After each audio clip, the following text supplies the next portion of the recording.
Баршаңызға қайырлы күн көрермендер, ұстаған оразаларыңыз қабыл болсын. Бүгінгі видеомызда ауызашарға әрі тағам, әрі салат ретінде ұсынуға болатын дәл осындай қарыннан жасалған өте дәмді, тойымды салатты жасап көрсететін боламын.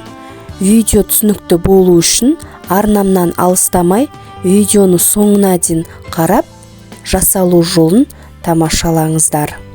Құрамына қосатын қойдың қарнын мен алдын ала суда қайнатып, толықтай пісіріп алдым. Бізге ең алдымен сәбіз, қияр, болгар бұрышы, пияз, 2 немесе 3 тіше чеснок, көкшөптеріміз, бөліктерге бөліп турап алған қойдың қарны және де соя тұздығы қажет. Ең бірінші, дәл видеодағыдай пиязымыз бен болгар бұрышын осылай ұзынша көлемде бір келкі етіп турап дайындап аламыз. Салатымызға ерекше дәм беру үшін осылай чесногымызды да жақсылап майдалап турап дайындап қоямыз. Сонымен қатар қиярымызды да өз қалауыңызша осылай кез келген формада турасаңыздар болады.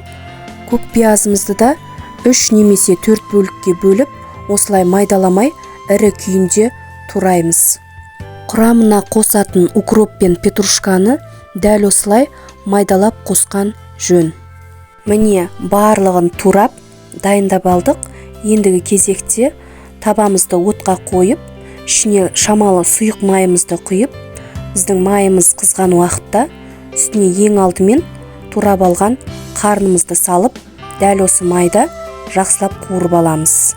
Ендігі кезекте үстінен пиязымыз бен чесногымызды салып, дәл осы орташа отта тағы да 2-3 минут қуырып аламыз. Осылай барлығын рет-ретмен қосамыз.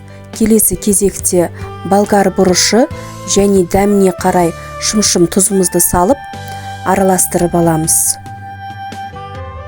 Егер қарынды суда қайнату барысында тұзда қайнатқан болсаңыз, мейлінше тұзын байғап қосқан жөн, себебі салатымыздың тұзы батымдырақ болуы мүмкін. Салатымызға дәміне қарай кез келген дәмдеуіш қоссаңыздар болады. Мен осылай бір қасық паприка қосып жібердім және де шамалы суымды құйып 10 минутқа бұқтырып алдым. Салатымыздың суы тартылған уақытта осылай жақсылап қозғап араластырып алып, үстінен үккіштен өткізілген сәбізімізді де салып 2 минуттай қуырып алдым. Артық қуырудың еш қажеті жоқ, себебі біздің сәбізіміз езіліп кетеді. Дәл осы салат түрін кез келген жылқының немесе сиырдың да қарнынан жасап көрсеңіздер өте керемет шығады. Отымыздың астын сөндіріп, үстінен осылай турап алған көк пиязымызды, укроп пен петрушкамызды салып, қалауыңызша біраз қасық соямызды да салып, осылай жақсылап араластырып аламыз. Шамалы суығаннан кейін үстінен алдын ала турап алған қиярымызды салып, тағы да жақсылап қозғап аламыз. Сонымен біздің дастарханымызға ыстық күйінде әрі тағам, әрі салат ретінде ұсынуға болатын кереметтей салатымыз дайын.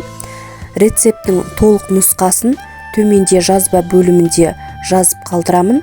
Дәл сол жерге кіріп, көлемін арттырып, сіздер де жасап көрсеңіздер болады. Рецепт ұнаса, міндетті түрде өз пікірлеріңізді қалдырып, лайктарыңызды басып, және де каналыма тіркеле кетуді ұмытпаңыздар. Каналымнан шығып отыратын түрлі рецепттерді жіберіп алмас үшін міндетті түрде қоңырауша белгісін баса кетіңіздер. Сонда менің әрбір салған видео бірінші сізге көрінетін болады. Назарларыңызға үлкен рахмет, ал бізге ас болсын.